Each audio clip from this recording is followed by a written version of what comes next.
अस्सलाम वालेकुम स्टूडेंट्स। आज हम सेकंड लेक्चर में 3.1 के रिमेनिंग क्वेश्चन जो रह गए थे उनको कंप्लीट करेंगे। सबसे पहले इस क्वेश्चन में क्या दिया हुआ है, 7 की पावर 7y और dy दिया हुआ है। ठीक है, इसमें क्या है कि कांस्टेंट की पावर है, ऊपर कांस्टेंट और ky है। इसकी इंटीग्रेशन कैसे करेंगे, a k y और डिवाइडेड बाई k और साथ में क्या आ जाएगा, ln ऑफ a और प्लस c आ जाएगा। अब यहाँ पे हम देखेंगे हमारे पास a क्या है, इस क्वेश्चन में 7 है और जो है हमारे पास ए भी 7 है और के भी कितना है, 7 है। ठीक हो गया। अब यहाँ पे हम अपना क्वेश्चन पुट करेंगे, क्या आ जाएगा, 7 की power 7y d y is equal to, अब हमारे पास ए कितना था, ए के वाई 7 की पावर 7y आ जाएगा और नीचे क्या आ जाएगा, के हमारे पास क्या है, 7 है और साथ में क्या आ जाएगा, ln ऑफ ए भी हमारे पास कितना है, 7 है और प्लस क्या आ जाएगा, सी कांस्टेंट ऑफ इंटीग्रेशन ऐड कर देंगे और ये हमारे पास क्वेश्चन यहाँ पे क्या हो जाएगा, कंप्लीट हो जाएगा। सिंपल इसमें फार्मूला लगाया, ए की पावर के वाई था, कांस्टेंट था और इसकी पावर में एक कांस्टेंट और साथ में एक वेरिएबल है, तो इसकी इंटीग्रेशन कैसे करते हैं, ये वाला फार्मूला एक न्यू है, आप लोगों ने इसको ज़ुबानी याद करना है। ठीक हो गया। नेक्स्ट क्वेश्चन नंबर हमारे पास क्या है, 12। उसमें क्या दिया हुआ है, x cube plus 1/2x minus 1/x cube. सबसे पहले स्टेप में इनके ऊपर अलग अलग इंटीग्रेशन अप्लाई कर देंगे। एक्स क्यूब प्लस 1/2 आ जाएगा और 1/x जो है ना उसको अंदर कर देंगे और क्या आ जाएगा, dx minus 1/x cube dx आ जाएगा। अब आप लोगों को पता है कि 1/x की इंटीग्रेशन हमारे पास क्या होती है, ln ऑफ x होती है। ठीक हो गया। और इसकी इंटीग्रेशन क्या हो जाएगी, x की पावर क्यूब ऊपर है तो 1 ऐड कर देंगे तो क्या हो जाएगा, 4 x की पावर 4/4 प्लस 1/2। 1/x की इंटीग्रेशन क्या होती है, ln ऑफ x आ जाती है और माइनस x की पावर ये ऊपर जाएगी, इसकी पावर कितनी आ जाएगी, ऊपर जाके -3 और -3 में +1 करेंगे। ये एक स्टेप मैं कर देती हूँ क्योंकि ये आप लोगों के लिए एक थोड़ा सा कंफ्यूज ही हो जाएगा। ठीक हो गया। x की पावर 4/4 हो जाएगा प्लस 1/2 ln ऑफ x और ये जो माइनस है ये इधर -2 आ जाएगा और ये x की पावर -2 जब आएगा यहाँ पे x की पावर -2 और डिवाइडेड बाई भी क्या आ जाएगा, -2 हो गया। ठीक हो गया। और प्लस कांस्टेंट ऑफ इंटीग्रेशन तो मस्ट लिखना ही लिखना है। उसके बाद नेक्स्ट स्टेप में क्या होगा, x की पावर 4/4 आ जाएगा और यहाँ पे क्या आ जाएगा, प्लस 1/2 ln ऑफ x आ जाएगा और ये माइनस माइनस प्लस हो जाएगा और ये जो नीचे है ये नीचे आ जाएगा, ये x की पावर -2 है तो ये नीचे आ जाएगा और ये क्या आ जाएगा, 1/2 x square plus constant of integration c आ जाएगा। ठीक हो गया। ये क्वेश्चन नंबर 12 भी हमारे पास क्या हो जाएगा, कंप्लीट हो जाएगा। इसको एक दफ़ा आप दोबारा देख लें, अलग अलग सब के ऊपर इंटीग्रेशन अप्लाई की है और ये जो 1/x था इसकी इंटीग्रेशन क्या थी, ln ऑफ x थी और बकाया ये सॉल्व हो गया। ठीक हो गया। नेक्स्ट क्वेश्चन नंबर 13 है। 13 में हमारे पास क्या दिया हुआ है, इस फॉर्म में अब दिया हुआ है, बाई की फॉर्म में दी हुई है वैल्यू। इसको अब हम कैसे करेंगे, सबसे पहले अलग अलग कर देंगे, 2x divided by x square plus 3 कर देंगे इंटीग्रेशन, dx आ जाएगा और plus integration 1 divided by x square plus 3 लिख देंगे और dx। अब इसमें एक न्यू फार्मूला यूज़ होगा जो कि क्या है, 1/x स्क्वायर प्लस a का स्क्वायर, साथ में क्या आ जाएगा, dx। इसकी इंटीग्रेशन हमारे पास क्या होती है, 1/a और tan inverse of x by a। ठीक हो गया। और प्लस क्या आ जाएगा, कांस्टेंट ऑफ इंटीग्रेशन c आ जाएगा। ठीक। अब इसको हम करने के लिए सबसे पहले अब ये अप्लाई किस पे होगा, इस पे अप्लाई होगा। ये अब इंटीग्रेशन में क्या होता है कि जिसका ऊपर डेरिवेटिव होता है ना उसकी ln की फॉर्म में इंटीग्रेशन हो जाती है। अब ये जो एक्स स्क्वायर है ना, x square plus 3, x square का डेरिवेटिव हमारे पास क्या होता है, 2x होता है तो इसका डेरिवेटिव ऊपर मौजूद है, अगर ना होता तो हम खुद मल्टीप्लाई और डिवाइड कर देते मैथ्स में ना, तो इसकी ln की फॉर्म में इंटीग्रेशन हो जाएगी। और यहाँ पे देखें ये जो सेकंड वैल्यू है इसमें क्या है, 1/x स्क्वायर प्लस 3 और dx है और यहाँ पे ये सिर्फ 3 है और हमारे पास फार्मूला में क्या है, a का स्क्वायर है। a का स्क्वायर है तो उसके लिए हम लोग क्या करेंगे, इसके ऊपर 3 हम खुद से स्क्वायर रूट 3 और इसका स्क्वायर कर देंगे। वो कैसे करेंगे, एक स्टेप वो वाला कर लेते हैं और नेक्स्ट स्टेप में हम फिर इसकी भी इंटीग्रेशन दोनों की साथ में कर देंगे। ठीक हो गया। इस स्टेप में अब हम लोग क्या करेंगे, 1/x square plus square root 3 का होल स्क्वायर आ जाएगा। ये मैंने क्यों किया, ये खुद से करना है, और आप लोग ये कंफ्यूज ना होना कि ये चीज़ कहाँ से आ गई है। ये कैसे किया है, अगर हम इसको ख़त्म करना चाहते हैं तो क्या आ जाएगा, 1/, ये जो स्क्वायर रूट है इसको अगर हम ख़त्म करना चाहते हैं तो 3 की पावर 1/2 मल्टीप्लाई 2। ये मैं बस रफ अमल में करके दिखा रही हूँ, और ये जो 2 है ये आपस में कैंसिल हो जाएंगी, ये करना नहीं है, ठीक हो गया। तो ये चीज़ कैंसिल हो जाएगी। इसके लिए ये फार्मूला बनाने के लिए एक्स स्क्वायर और प्लस कांस्टेंट का स्क्वायर था, और हमारे पास क्या था, सिर्फ सिंपल एक 3 था, इसलिए मैंने इस तरह किया, ठीक हो गया।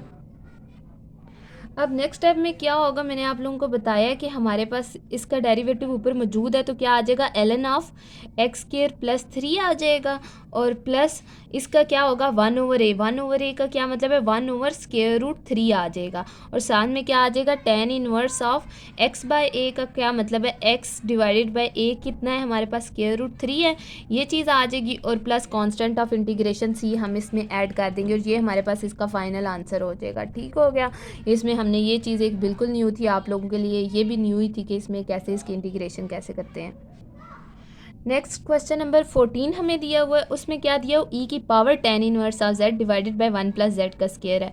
तो अब इसमें क्या करेंगे, अब ये बिल्कुल ही एक चेंज चीज़ है, तो इसमें हम सबसे पहले लेट कर लेंगे। लेट क्या करेंगे, u is equal to tan inverse of z जो है वो हम चीज़ लेट कर लेंगे। उसके बाद इसका डेरिवेटिव लेंगे विद रिस्पेक्ट टू z ले लेंगे, du/dz आ जाएगा, जो कि हमारे पास क्या आएगा, 1/1 प्लस जेड का स्क्वायर आ जाएगा। अब इधर से हमें किसकी वैल्यू चाहिए, dz की वैल्यू चाहिए, तो डी जेड और डिवाइडेड बाई ये फॉर्म हमारे पास 1/1 प्लस जेड स्क्वायर, और साथ में एक डी जेड चाहिए, तो इसलिए डी यू की वैल्यू निकाल लेंगे, जो कि क्या आएगी, 1 डिवाइडेड बाई 1 प्लस जेड का स्क्वायर, और साथ में क्या आ जाएगा, डी जेड आ जाएगा। अब हम अपने क्वेश्चन के अंदर सब्स्टिट्यूट कर देंगे, ई की power tan inverse of Z divided by 1 plus Z का स्क्वायर, और डी जेड आ जाएगा, ये तो क्वेश्चन था।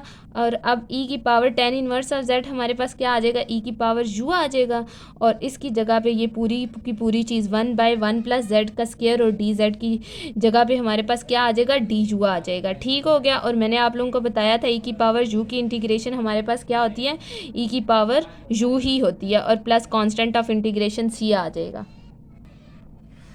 इसमें हम फिर बैक सब्स्टिट्यूशन कर देंगे, यू हमारे पास हमने लेट क्या किया था, u is equal to tan inverse of z, तो e की पावर क्या आ जाएगी, tan इनवर्स ऑफ z और प्लस c आ जाएगा, ठीक हो गया। ये कंप्लीट हो गया क्वेश्चन। इसमें सबसे पहले हमने क्या किया था, क्योंकि हमें इसकी इंटीग्रेशन ऐसे नहीं आती थी, की power tan inverse of z, u इसको लेट किया था, उसके बाद हमने du/dz लिया, और ये इसका डेरिवेटिव ले लिया, और आगे जाके इसको सॉल्व किया, और ये जो du था हमें इस फॉर्म में क्वेश्चन चाहिए था, और ये dz इसके साथ जाके मल्टीप्लाई हुआ। उसके बाद हमने अपना क्वेश्चन लिखा, ई की power tan inverse of z किसके इक्वल था, u के, और साथ में ये पूरी की पूरी चीज़ हमारे पास किसके इक्वल आ गई थी, डी यू के इक्वल आ गई थी।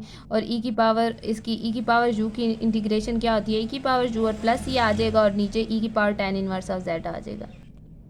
अब हम करेंगे क्वेश्चन नंबर 15। क्वेश्चन नंबर 15 में x की पावर 3/2 दिया हुआ है, e की पावर 3x और प्लस x की पावर 0। सबसे पहले हम देख लेंगे x की पावर 0 हमारे पास किसके इक्वल होता है, 1 के इक्वल होता है, कांस्टेंट की इक्वल होता है। फर्स्ट स्टेप में हम क्या कर देंगे, x की पावर 0 की जगह पे क्या पुट कर देंगे, 1 पुट कर देंगे, ठीक हो गया। e की power 3x dx plus x की पावर 0 की जगह पे हमने क्या पुट कर देना है, 1 dx।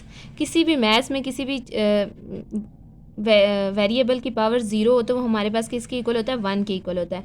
नेक्स्ट स्टेप में क्या होगा, 3/2 में +1 ऐड कर देंगे, ठीक हो गया।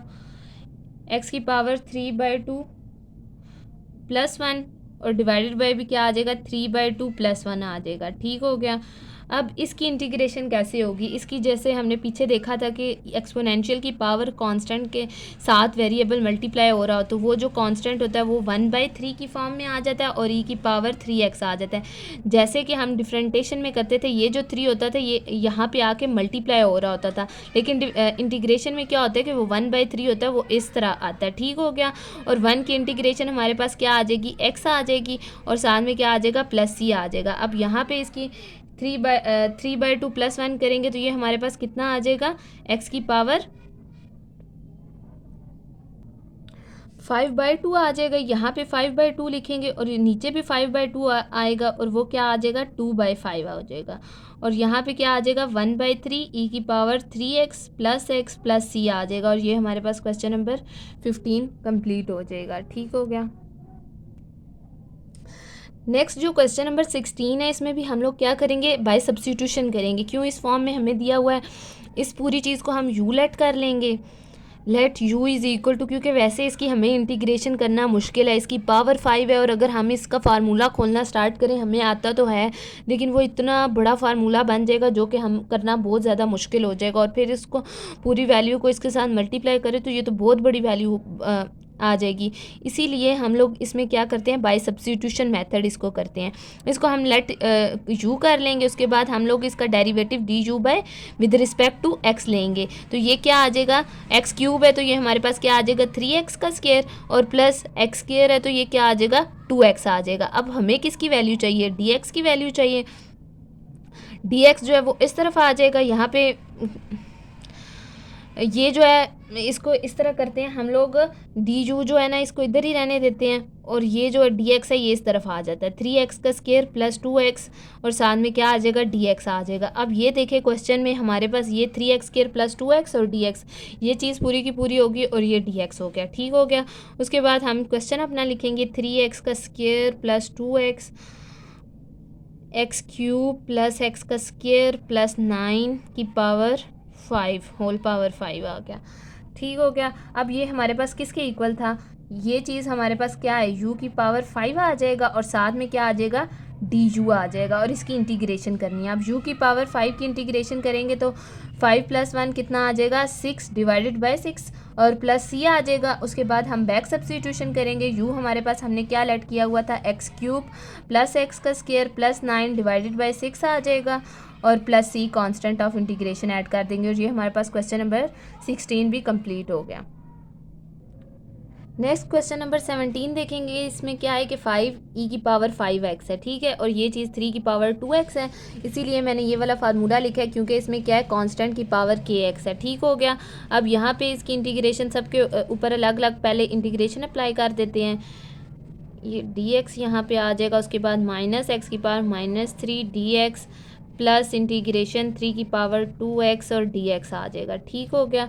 नेक्स्ट स्टेप में क्या होगा, ये 5 आ जाएगा और इसकी इंटीग्रेशन कैसे आएगी 1/5 आ जाएगा और e की पावर 5x आ जाएगा। इसमें भी वही फार्मूला लगेगा जो कि मैं पीछे आप लोगों को काफ़ी दफ़ा बता चुकी हूँ कि जब कांस्टेंट और साथ में एक वेरिएबल हो तो उसको कैसे सॉल्व करते हैं। ऊपर -3 + 1 आ जाएगा और नीचे भी क्या आ जाएगा -3 + 1 आ जाएगा और प्लस यहाँ पे ये क्या चीज़ आ जाएगी a की पावर kx 3 की power 2x divided by k हमारे पास इस टाइम पे क्या है वो लिखेंगे 2 और ln ऑफ 3 आ जाएगा और plus constant of integration c आ जाएगा। नेक्स्ट स्टेप में ये 5 और 5 से कैंसिल, e की पावर 5x आ जाएगा और ये नीचे -2 आएगा जो कि -2 और माइनस क्या हो जाएगा प्लस।